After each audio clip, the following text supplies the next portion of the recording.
This gal and this gal are one and the same person. She's a bright new comedy star, Sandy Duncan. Bad checks. Well, you printed them. This guy, and this guy are also one and the same person. He's funny man Dean Jones.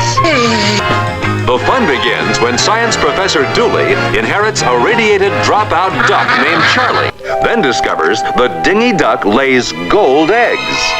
You're looking at a believer. Movie की शुरुआत में हमें कहानी के main character यानी कि Albert को दिखाया जाता है। उसका ख्वाब है कि वो भी अल्बर्ट आइंस्टाइन की तरह एक मशहूर साइंटिस्ट बने। अल्बर्ट सुबह उठता है तो उधार वापस मांगने वालों के नोटिस का ढेर लगा होता है। हर बैंक, हर दुकान से अल्बर्ट कर्जा ले चुका है। ये जिंदगी भी कोई जिंदगी है, वो सोचता है और दीवार को देखता है जहाँ उसके कॉलेज की डिग्री लटक रही थी। अब इतने बेस्ट स्टूडेंट होने और इतने मेडल्स जीतने का क्या फायदा जब उसके पास पैसे ही ना हो।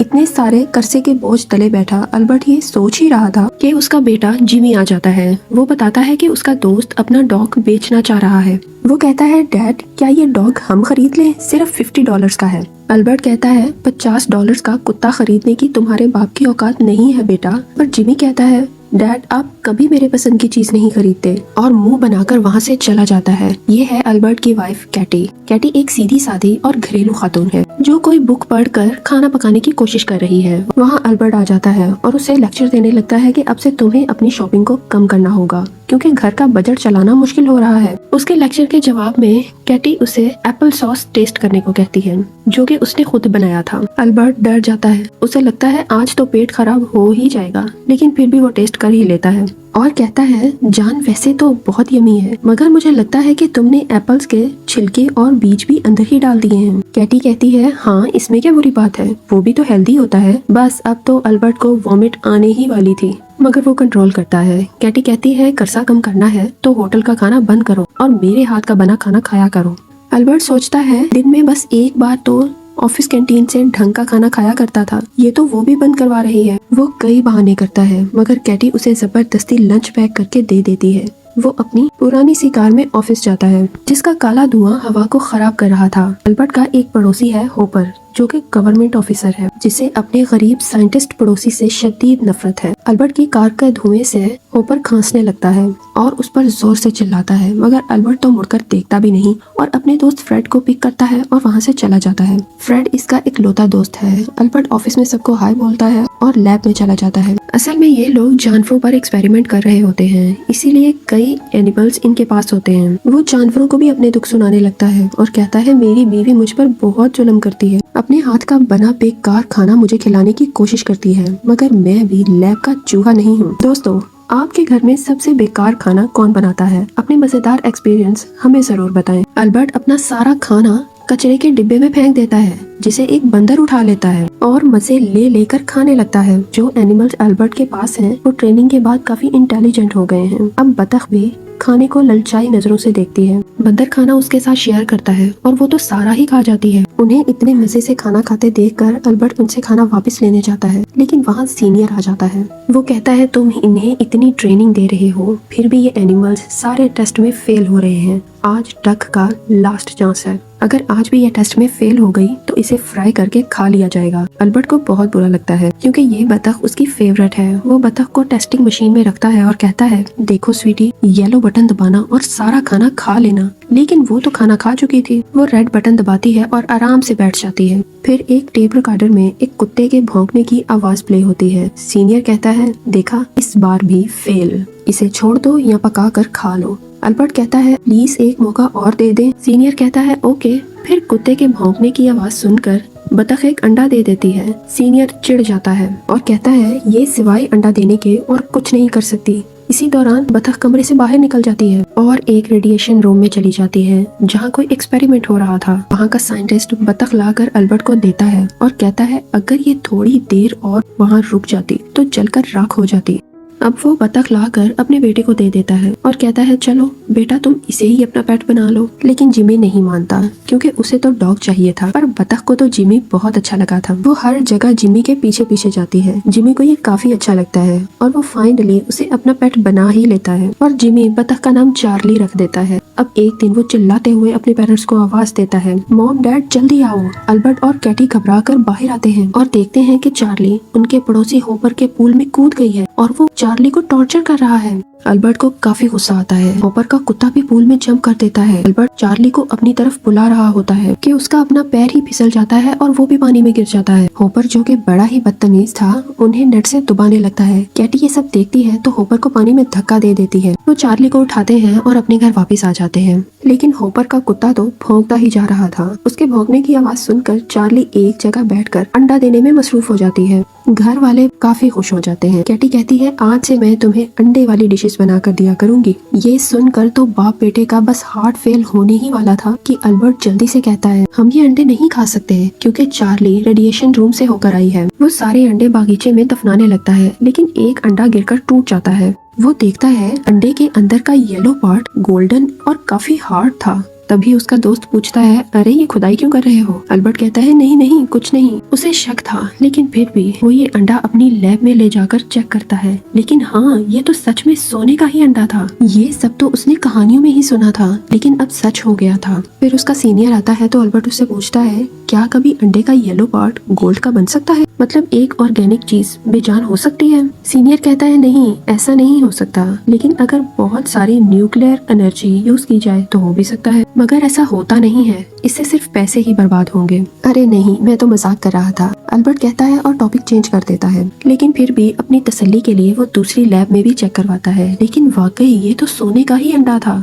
अल्बर्ट फ्रेड से कहता है हमारे पास सोने का अंडा देने वाली बतख है, हम अमीर होने वाले हैं। लेकिन वो मजाक समझता है। वो उसे लैब की रिपोर्ट दिखाता है तो फ्रेड के भी होश उड़ जाते हैं। घर आकर वो कैटी से भी एक गुड न्यूज शेयर करता है। वो कहता है अब हमारी गरीबी दूर होने वाली है, तुम्हें बजट कंट्रोल करने की कोई जरूरत नहीं है। कैटी को कुछ समझ नहीं आता। वो कहता है चार्ली सोने का अंडा दे रही है। ये सुनकर तो कैटी की जान ही निकल जाती है क्योंकि उसने थोड़ी ही देर पहले चार्ली को एक किसान के हाथ बेच दिया था। ये सुनकर तो अल्बर्ट के दिल की धड़कन तो जैसे रुक ही जाती है। वो उसे खूब डांटता है, अरे बेवकूफ ये तुमने क्या किया? लेकिन फिर पूरी फैमिली किसान के फार्म में चार्ली को वापस लेने जाते हैं। किसान कहता है मैं दुगने पैसे लूंगा, आपकी बतख बाकी बतखों के साथ है, जाकर ढूंढ लो। लेकिन वहाँ तो बतखें ही बतखें थीं, चार्ली को कैसे ढूंढा जाए? फिर अल्बर्ट को एक आइडिया आता है। वो कुत्ते की आवाज में भौंकता है और कुत्ते की आवाज सुनकर चार्ली अंडा दे देती है। लेकिन तभी गलती से गेट खुल जाता है और सारी बतखें बाहर निकल जाती हैं। जिमी और कैटी भी बहुत ढूंढते हैं लेकिन कुछ फायदा नहीं होता।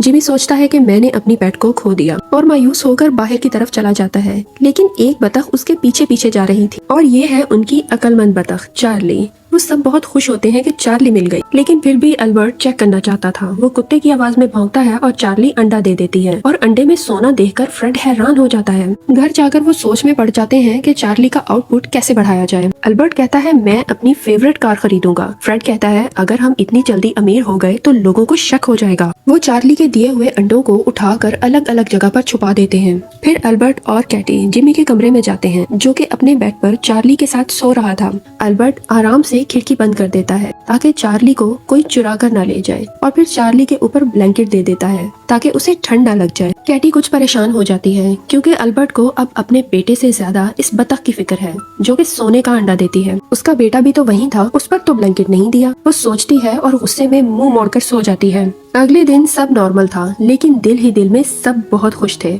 अल्बर्ट ऑफिस चला जाता है कि बैंक से कॉल आ जाती है कि अगर इस महीने पूरा कर्जा नहीं चुकाया तो घर जब्त कर लिया जाएगा। कैटी घबरा जाती है और सारे अंडे लेकर बैंक चली जाती है। बैंक वाले कहते हैं अगर ये सोना है तो गोल्ड सेक्शन में जाकर बेचें और लोन सेक्शन में जाकर पैसे जमा करवाएं। कर दी थी क्योंकि अब सबको अंडों के बारे में पता चल जाएगा। वो सारे अंडे बेच देती है और बैंक का सारा लोन चुका देती है और बाकी बचे हुए पैसों से बड़े मजे से शॉपिंग करती है। शाम को वो जब ये सब कुछ अल्बर्ट को बताती है तो वो गुस्से में आ जाता है, उसे डांटता है और कहता है कि बैंक ने रजिस्टर्ड गोल्ड कैसे ले लिया? फ्रेड कहता है उन्होंने ये नहीं पूछा कि ये सोना आया कहाँ से। कैटी मासूमियत से जवाब देती है हाँ पूछा था, मैंने कहा था ये अंडे बतख के हैं, जिस पर वो सब हंस पड़े थे। लेकिन पैसे तो मिल गए ना। अल्बर्ट और फ्रेड अपना सर पीट लेते हैं कि ये तो इलीगल सोना माना जाएगा। फ्रेड कहता है अब से हम गवर्नमेंट को सोना बेचेंगे और बदले में पैसे लेंगे। कैटी मान जाती है और अगले दिन थोड़ा थोड़ा सोना ले जाकर मुख्तलिफ जगहों पर बेच देती है। लेकिन उसका भोलापन देखकर कोई उसकी बतख और अंडे वाली बात पर यकीन ही नहीं करता। वो काफी अंडे बेच देती है और घर में अब पैसे ही पैसे आ गए थे। लेकिन एक दिन एक गवर्नमेंट ऑफिसर को शक हो जाता है।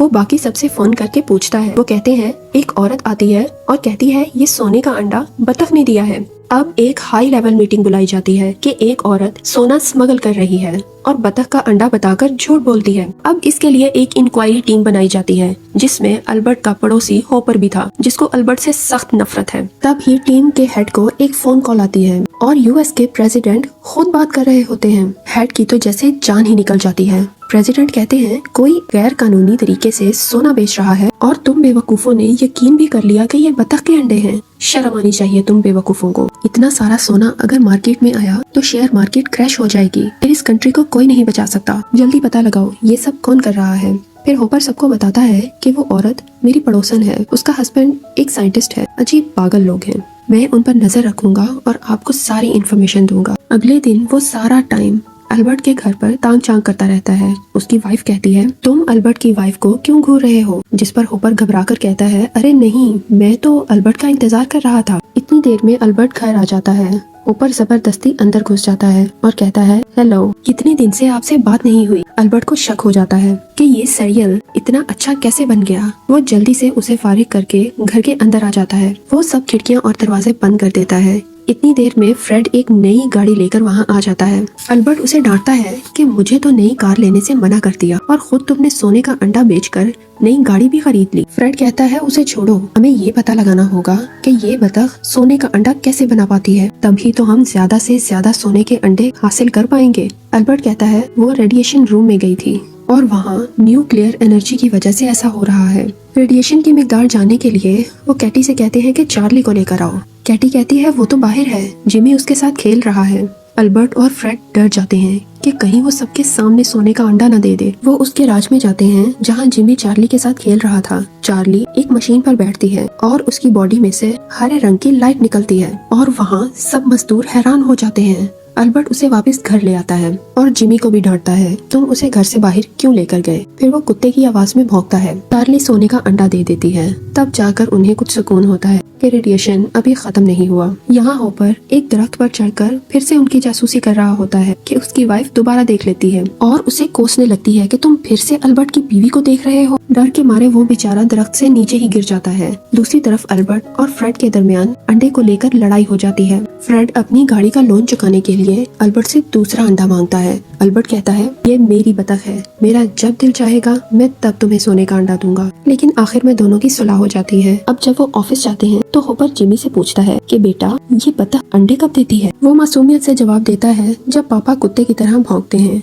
होपर भी कुत्ते की तरह भौंकने लगता है, लेकिन चार्ली अंडा नहीं देती। एंड उसी वक्त होपर का कुत्ता भौंकने लगता है तो चार्ली फौरन अंडा दे देती है। इससे पहले कि वो अंडा होपर उठाता वहाँ कैटी आ जाती है। वो कहती है ये हमारी बतख है और इसका अंडा भी हमारा ही होगा, और जिमी और चार्ली को लेकर अंदर आ जाती है और अल्बर्ट को फोन करके बताती है कि होपर को हम पर शक हो गया है। दूसरी तरफ होपर अपनी टीम को बताता है कि बतख सच में सोने का अंडा देती है। अब ये खबर प्रेसिडेंट तक भी पहुंच चुकी थी। प्रेसिडेंट फौरन उस बतख को पकड़ने का ऑर्डर करते हैं। होपर अपनी टीम के साथ अल्बर्ट के घर पहुंचता है और उसके घर रेड करने का कहता है। ये बातें जिमी भी सुन रहा था। वो चार्ली को लेकर खिड़की से बाहर कूद जाता है। वो डर जाता है कि उसकी प्यारी सी पेट को उससे अलग कर दिया जाएगा। होपर की टीम उन्हें ढूंढने लगती है। इधर कैटी, अल्बर्ट और फ्रेड भी जिमी और चार्ली को ढूंढ रहे थे। जिमी को अपने कुछ दोस्त नजर आते हैं जो उसे अपने साथ गाड़ी में बिठाकर ले जाते हैं। फिर वो उसे लेंटर के जरिए दूसरी बिल्डिंग्स में जाने को कहते हैं। जिमी लेंटर पर चढ़ तो जाता है, लेकिन नीचे देखते ही उसे डर लगने लगता है। वो अपने पापा को पुकारता है। अल्बर्ट जो कि उसी एरिया में था जिमी को देख लेता है और जल्दी से बिल्डिंग पर चढ़कर जिमी से कहता है बेटा मेरा हाथ पकड़ो। लेकिन जिमी हाथ नहीं पकड़ाता क्योंकि उसे लग रहा था कि पापा सिर्फ सोने का अंडा देने वाली बतख को बचाने आए हैं। इतने में लेंटर टूटने लगता है, लेकिन अल्बर्ट जल्दी से जिमी का हाथ पकड़ लेता है और अपने बेटे और चार्ली दोनों को बचा लेता है। ऐन वक्त पर होपर आ जाता है और इन्हें अरेस्ट कर लिया जाता है और फिर मुकदमा चलता है और ये सब अदालत में पहुंच जाते हैं। जज होपर से पूछते हैं, तुम्हारे पास क्या प्रूफ है कि ये बतख सोने का अंडा देती है? होपर बतख के पास जाता है और कुत्ते की तरह भौंकने लगता है, लेकिन बतख तो असली के कुत्ते या फिर अल्बर्ट के कुत्ते की तरह भौंकने की आवाज पर अंडा देती थी, इसीलिए वो चुपचाप खड़ी रहती है। तभी अल्बर्ट आगे आकर कहता है, रुको मैं भौंकता हूँ, और कुत्ते की आवाज में भौंकता है। चार्ली अंडा दे देती है। जज भी हैरान हो जाते हैं। वो अंडे को पकड़ते हैं और उसे तोड़कर एक ग्लास में डालते हैं, लेकिन इसमें तो कोई सोना नहीं था, वो एक नॉर्मल अंडा था। अल्बर्ट तो दिल ही दिल में खुश हो जाता है कि अब कोई केस नहीं होगा। चार्ली की बॉडी में से रेडिएशन खत्म हो चुका था, अब से वो नॉर्मल अंडे देगी। जज होपर को बहुत डांटते हैं कि तुमने मेरा टाइम वेस्ट किया है, मैं इस पर तुम्हारे खिलाफ एक्शन लूंगा, और ये केस बंद हो जाता है। फिर अल्बर्ट, कैटी और जिमी चार्ली के साथ खुशी खुशी बाहर आ जाते हैं और इसी के साथ ही ये मूवी यहाँ पर खत्म हो जाती है। मूवी कैसी लगी कमेंट्स में जरूर बताइएगा। लाइक या डिसलाइक आपकी चॉइस है। Thanks for watching.